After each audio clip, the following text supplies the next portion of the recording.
Mother, man.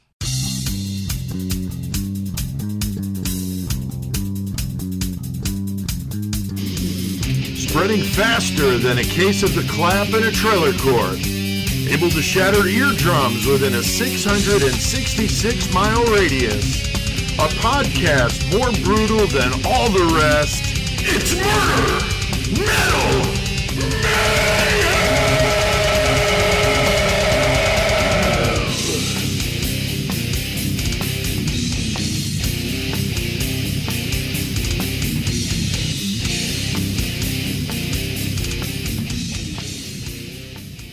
All right, we have the privilege to be doing this interview with author Harold Schecter, who is known the world over for his best-selling true crime books. He's also an associate professor of literature and popular culture at Queens College. Harold, thank you so much for taking the time out of your busy day to talk with us here at the Murder Metal Mayhem podcast. I have my co-host Chris Shaw back here with me. So how are you? I'm good. Just one small correction to the introduction. Sure. I was not an associate professor. I was a full professor. Okay, cool. But in addition to that, I am now professor emeritus because I resigned, or I should say retired, rather. Excuse me. I retired about a year ago. Oh, okay. Well, thanks for correcting that. Definitely. All right, Harold. This is Chris, and I've read several of your books. I actually listen to a lot of audiobooks, but it's always interesting to hear your books and work when other people can hear about serial killers like Ed Gein, H.H. Holmes, and Belle Gunness. How do you pick the murderers that you decide to write about? Well, when I first started writing true crime books, I actually thought I was inventing a new literary genre because I thought of them less as true crime than true horror. I began writing in this field with my book on Ed Gein, Deviant, and then I followed it up with my book on Albert Fish, Deranged, and then my book on Holmes. And, I considered all of those figures to be those rare sort of criminals who sort of take on a kind of mythic status in the culture, and they come to seem more like supernatural monsters almost than just criminals, psychopathic criminals. Gein obviously as the inspiration for Psycho and Texas Chainsaw Massacre and the Buffalo Bill character in Silence of the Lambs. Fish, who is arguably the most monstrous serial killer in the annals of American crime, and was spoken about in the newspapers as a werewolf and so on, and a vampire. And then Holmes, who was compared, to the fairy tale monster Bluebeard. So, that's how I began. And ever since that, again, I look for serial killers mostly, who, who struck this kind of nightmarish chord in the public. The public came to see them, partly because of the way they were presented in the media as these, creatures out of Gothic horror. So, that's always been one of my criteria. That's really cool. Now, your last book, Mad Sculptor, is very good and a story that a lot of people may not be familiar with. Could you give our listeners kind of a thumbnail sketch of that triple murder in 1937? Very, very interesting story. Well, thank you. Just, again, one other slight correction. That was actually my next to the last book. My most recent book was my book on Belle Gunness. Oh, that was the last one. The Mad Sculptor was the one that preceded that.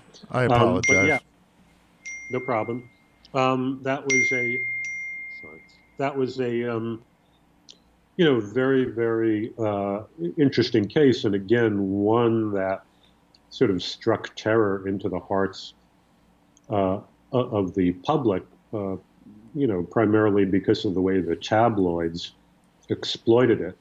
But Robert Irwin was a very, very talented sculptor, but he was also quite psychotic, although he was afflicted, with a kind of psychosis that would only kind of erupt sporadically.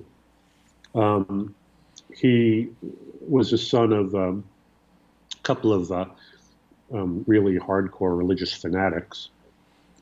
Anyway, he made his way from California to New York and took up residence. He was boarding with a family, and he ended up becoming obsessed with one of the sisters. There were two sisters in the family who were young women in their 20s.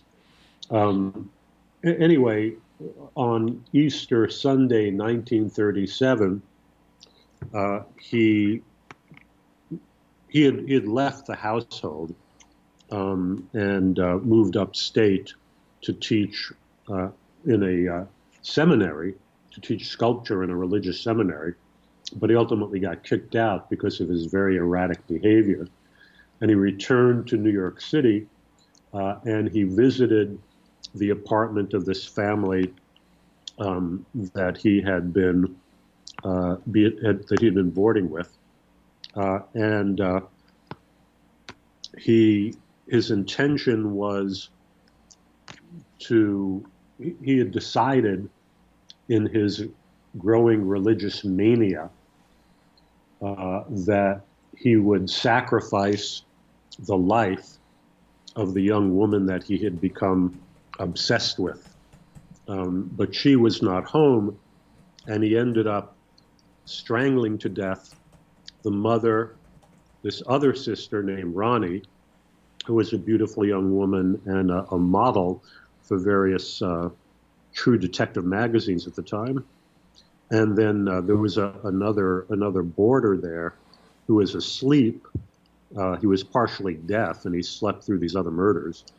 And Bob Irwin killed him by stabbing him in the skull with an ice pick. Wow. Anyway, yeah. So it was this horrific triple murder. And because Irwin was a very talented sculptor, the tabloids dubbed him the Mad Sculptor. And he actually made it, by the time the bodies were discovered by the ex-husband of the woman Mary and the father of the two daughters, Irwin had made his way out of New York City, and there was an enormous manhunt for him. It was the largest manhunt in the history of New York State. But he had left New York, absconded to the Midwest. Anyway, he ultimately turned himself in. And, the case became one of the most sensational of that era. Another thing that interests me very much is why certain crimes, again, achieve this sort of mythic status in our culture. Lizzie Borden, Leopold and Loeb, Charles Manson, etc., while other, often equally horrendous, sometimes even more horrendous crimes, don't gain any traction in a way. Oh, sorry. Sorry, got a phone call there? That's okay. That is interesting. We've talked about that on the podcast. We've got a question coming up about that subject with your book on Earle Leonard Nelson. Yeah. No, we did a podcast on Belle Gunness after reading your book on that. What made you decide to write about her instead of a more well-known female such as Eileen Wuornos or Dorothea Puente?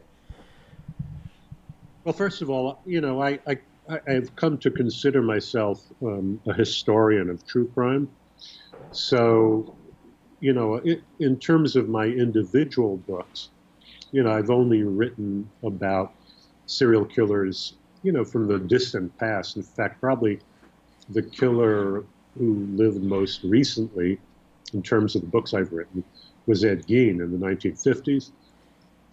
My other books concern psychopathic murderers going back really to the post-Civil War period.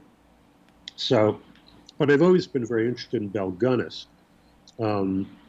partly because she was one of the very rare female serial murderers who actually chopped up her victims. You don't really see that so often. So that was intriguing to me. And again, Belle Gunness was a figure who was very, very notorious in her time. Definitely. But again, as you suggest, she's been largely forgotten. And, that is something that interests me, as I said before. Why some killers, well, I mean, there are many killers who commit horrendous crimes, who are like in the newspapers for a day. But then there are others who, in their own age, achieve this kind of nationwide, sometimes international notoriety, but then, fade from the public memory. And I'm interested in, why that happens, and then I'm also interested in what made them such sensational figures in their own time. So Belle Gunness really fit the bill in that respect. Yeah, that makes sense. I really like your style of writing the true crime books I've read of yours. They feel more like a novel, which I think makes it much more entertaining to read and not like reading a textbook. What made you come up with that style, or is that just how it comes out when you write that kind of material? Yeah, pretty much that's how it comes out. I scrupulously avoid embellishing the documented evidence with sort of novelistic touches. I mean, I did that a little in my early books. I mean, for example, in my book on Albert Fish, Deranged, I knew that he had gone and had lunch with the Budds, the family of Grace Budd, the little girl he ultimately abducted and murdered. But I didn't know exactly what they served for lunch, Right. So, I mean, I researched it. I researched the kind of meals that a working class family in Manhattan in 1928 might be likely to have. But in that sense, I added a little color. But more recently, really in a way, starting with certainly the book on Earle Leonard Nelson, I now scrupulously avoid anything that I can't document. So, my challenge becomes, when I research these books, I accumulate thousands of pages of old newspapers and psychiatric reports when they're available, and trial transcripts and so on and so forth. My challenge as a writer, becomes how to turn that sort of those dry documents into a compellingly readable narrative. And I do that, sort of by orchestrating the material in a certain kind of way. But not by adding novelistic embellishments. But I'm very, very pleased that you find them readable in that way, because, that's my goal as a writer. Oh, they're fantastic. Yeah, that's great. Thank you. The case of Ed Gein has always been really fascinating to me, and your book Deviant was awesome. What do you think grabs people the most about that really disturbing, horrific case? Well, one of the things, again, that, let me just backtrack for a moment. As an academic, I taught literature for 42 years at Queens College. And I've always been very interested in why people love and need to hear stories about monsters, really from the time we're kids, right? Because as I'm sure Grimm's fairy tales are full of these horrific elements. Um, and with the early cases I dealt with, as I said before, I was kind of looking for criminals who somehow conform closely enough to these horror stories we hear when we're kids, that the public comes to see them, as like these fairy tale monsters. And the thing with Ed Gein, like every small town in the world, well, that might be an exaggeration, but, almost every small town, the children of the town, these myths grow up, that there's some house where some weird monster lives. Like it's like witch or a boogeyman or whatever. Yeah, I mean, it's like Boo Radley and To Kill a Mockingbird. Right. I mean, I grew up in the Bronx in an apartment building, and even our apartment building, us kids, there was like one old lady on the 6th floor, and all these stories grew up about her, that she was kind of a witch and so on and so forth. It's one of these children's fairy tale things, Hansel and Gretel and so on. So, with Ed Gein, it was almost like that kind of nightmarish fairy tale come true.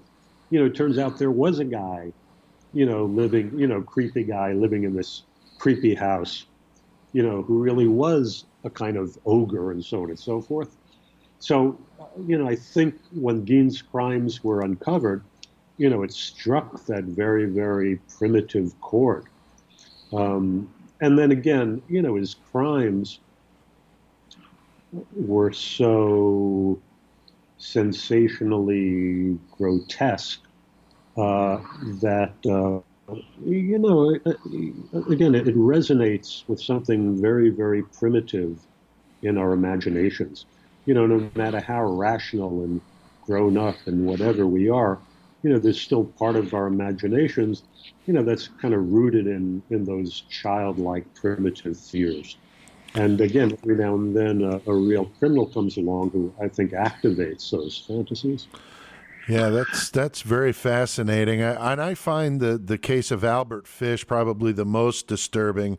And oddly, you just mentioned that you were from the Bronx, Harold. I grew up on Fish Avenue in the Bronx. I always thought that was funny because I know the Fish family in New York kind of said they weren't related to him. But was there any relation there? Not that I could find. I was pretty well, his name was Hamilton Fish, right? His birth name. There still is a Hamilton Fish in New York.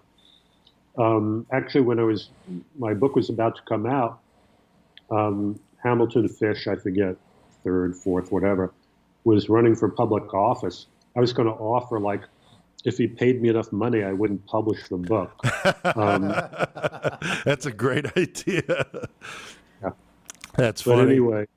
Now, what creeps us out about Fish, I mean, is the fact that he's this feeble old man that just lives in, obscurity, just the person you pass on the street. And obviously, most of these serial murderers are people that look just like your next door neighbor. And I think that, at least with me, kind of freaks me out more than the crazy guy living in the creepy house, because I suspect him, but I wouldn't suspect, an Albert Fish. Right. Well, I mean, Deranged, my book on Fish, I mean, that actually was the most difficult book for me to write of all the books I've written, because, his crimes were so disturbing, because he was preying on children and torturing them, not just murdering them. I have two daughters who were, little at the time that I was writing it, and that made it particularly, difficult for me. But yeah, I mean, again, Fish is one of these figures out of Nightmare. This, again, it resonates with fairy tales like Little Red Riding Hood or whatever. Some figure, who comes and lures this little girl to this horrible death. But, this, Fish looking like everybody's grandpa, and then turning out to be this, I mean, I'm trying to think of the right word. I mean, I do think, fish for me is the most heinous, unspeakable, psychopathic, sadistic sex murderer in our country's history. Right. We just did a podcast on Earle Leonard Nelson, and your book Bestial was really, really good. And why do you think most people have never heard of the gorilla killer? Well, good question. I think that, sometimes what I've come to believe is that there are these crimes that speak very, very powerfully to the obsessions and fears and fantasies of their particular era. So that, for example, the Leopold and Loeb case, these two college-age thrill killers who, abducted and murdered this, 14-year-old boy. Again, in terms of the kinds of crimes that are committed almost on a daily basis, as awful as that was, they killed one kid. Again, I'm not trying to minimize that, but of course, compared to like Albert Fish, like torturing and murdering 50 children, but there was something about that case that struck this very deep chord in the 1920s, because Leopold and Loeb seemed to be the incarnations of a lot of America's worst fears about what they call flaming youth at the time. All these young kids going wild. In the same way that Manson and his followers seem like, middle America's worst nightmare of sex and drug crazed hippies come to life. So, there was something about the kind of crimes that Earle Leonard Nelson was committing, going around strangling landladies, that, as horrific as it was, again, it somehow didn't strike a chord at that time. I just finished a book on something called the Bath school disaster, which I'd be curious to know if either one of you guys have ever heard of. But the Bath school disaster, there's a guy named Andrew Kehoe who rigged, he lived in a small Michigan town called Bath. And he was a respected member of the community. He was on the school board. Anyway, he developed this increasing grudge against his community. And he rigged the public school, which served kids from kindergarten up to high school. He spent a month at night rigging the basement up with dynamite. And then on May 18th, 1927, it detonated. He intended to kill every child in the community. He ended up killing about 38, plus about 7 adults. Anyway, it was a deadliest act of domestic terrorism before Timothy McVeigh, and yet nobody has heard about it. Well, obviously the people in Bath, Michigan have heard about it. I heard about an incident with a pipe bomb that was in that era, and I thought that's what it was. I don't know if that's the same. Obviously, he rigged it with dynamite, but I remember hearing about that with all these school shootings that the worst incident was actually not related to a gun. So I wonder if that may have been the case, but I don't know that it was from Bath. So I'm not sure if it's the same. Yeah, well, that must have been the case, but it wasn't a pipe bomb. But the point, it was headline news for a couple of days. Then it was displaced from the newspapers, partly because of it happened 2 days before Charles Lindbergh crossed the Atlantic. But the main thing was, it was not a crime that meant anything to the public at the moment. I mean, people weren't obsessed at that time with terrorism. They were obsessed with other things like Leopold and Loeb. Right. At the same time, literally at the same time that the Bath school disaster happened, the so-called double indemnity murder was going on. Ruth Snyder and Judd Gray, these two illicit lovers who conspired to murder Ruth Snyder's husband. That was a crime that was considered the crime of the century at the time.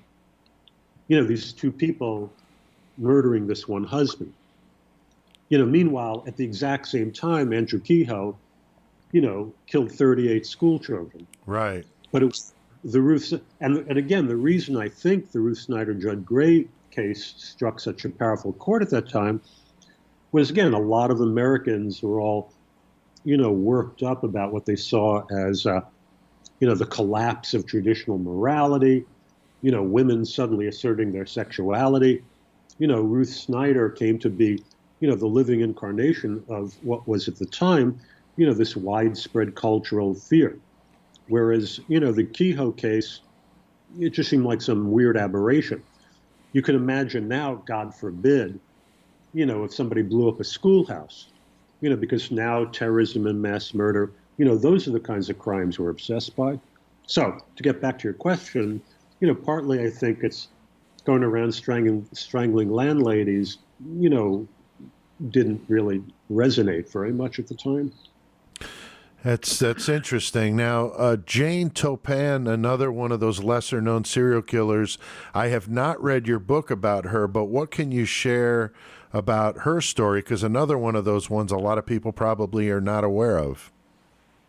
Well, the thing about the Jane Toppan story that was interesting and sort of important to me, the line was at that time, and this is one of the reasons I wrote the book, was that Aileen Wuornos was the first female serial killer.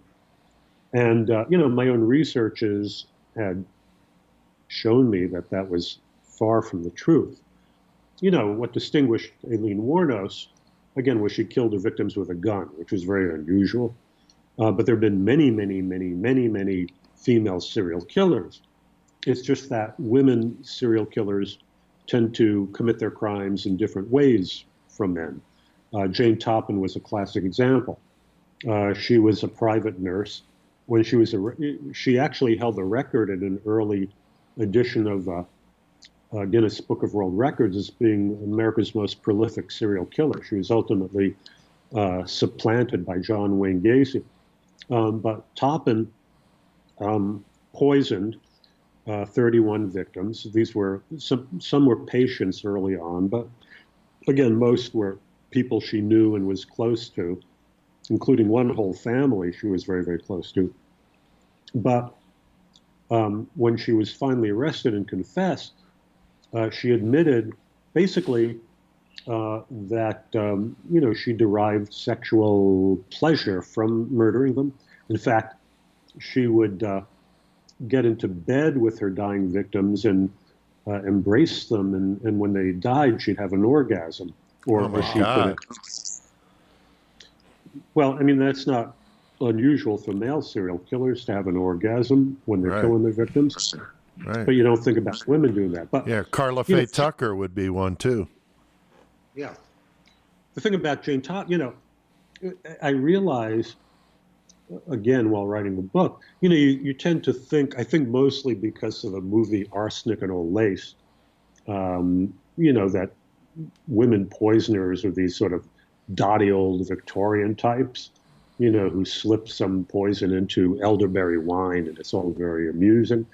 But I realized, Jane Toppan, who was a heavy-duty sadist, was actually subjecting her victims, to worse torture than, let's say, Jack the Ripper did. Jack the Ripper dispatched his victims very swiftly. Right, post-mortem. Yeah, it was all post-mortem. Toppan would, administer this mixture of drugs and make her victims very, very sick. And then when they would come close to dying, she would moderate the dosage so that they would become, get better for a while. And then she would get them sick again. She would really torture them for extended periods of time until, she felt it was ready for them to die. And again, then she would administer this fatal dose and get into bed with them. So I realized, that there probably are at least as many female serial killers as men. It's just that men and women serial killers commit their crimes in different ways, and those ways, I believe, are sort of tied up with the differences between male and female sexual behavior. All right. That's awesome. Now, you mentioned that you retired as a professor. How many years did you do that? 42. 42 years. That's all right. That's a long time. Yeah. It was very. Yeah. How was that doing writing by night and teaching by day, or was it reverse? Yeah, it was reversed. I mean, once I had kids, many years ago when I was in graduate school, I used to do most of my writing late at night. Once I had young kids, I had to reprogram myself. So, one nice thing about being an academic is, you don't work 9 to 5, 5 days a week, and you also, can get schedules that accommodate your life. So my classes never began earlier than around 11 o'clock. So I was always able to get up and do some writing in the morning. I'm one of those people who, basically tries to write a page a day, which you can do if you start around 8 and stop around 10 or 11. So I was always able to write while pursuing my teaching. Interesting. Now, I see you've also written some other books, different genres like mystery and some popular culture books. What's the latest that you've done in the outside the true crime realm? Outside the true crime realm, my daughter, who writes under the pen name Lauren Oliver, YA books mostly, but she and I collaborated on a series of middle school books a few years ago. But I have a book that'll be coming out next July, which I'm very pleased with. It's called Rip from the Headlines. It's a book about 40 fictional movies that were all inspired by real life crimes. Famously Psycho.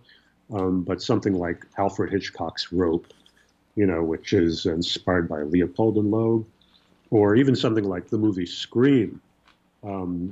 Kevin Williamson, I guess, was a screenwriter. He was partly inspired by the case of Danny Rawling, the Gainesville Ripper. Yeah. Oh, yeah. So that's what the book is about. It talks about these movies. And then it also talks about the crimes that inspired them, even though, people are not aware that these crimes inspired them. Okay. Wes Craven's The Hills Have Eyes. Oops, sorry. Which was inspired by the legend of Sawney Bean. Yeah, we've got that episode coming up in October about Sawney Bean. That's interesting. Yeah. Anyway, that's my latest book coming out. Can you share any of your upcoming true crime projects? I just finished the book on the Bath school disaster, which is a book that not only, relates the crime in the way my other books do, but also, very directly addresses the issue we've been talking about, why some crimes enter into the cultural mythology and why some crimes are instantly forgotten. Now I just been putting together a proposal on another book, but, I prefer not to talk about that one too much yet. Sure. Now, I read that, and I have never read any of these books that you've written, but I read some descriptions of books you've written where you pair up historical figures like Edgar Allan Poe and P.T. Barnum to solve crimes. I find that very interesting. I was not aware that you did that sort of thing. Yeah, well, I did a series of books, 4 novels, with Edgar Allan Poe is the protagonist in all of them, but the gimmick is in each one, Poe joins up with another contemporary historical figure to solve these crimes. I wrote one book, which is a book I'm very proud of, called Nevermore, in which Poe joins up with Davy Crockett to solve and that book did well enough that I went on. Then I did one with Poe and P.T. Barnum, one with Poe and Kit Carson, and one with Poe and 12-year-old Louisa May Alcott. Wow, that is really unique. I'm definitely gonna have to pick that up. Definitely. Now, have you ever had any movies or documentaries made based on any of your books? I'm kind of curious about that.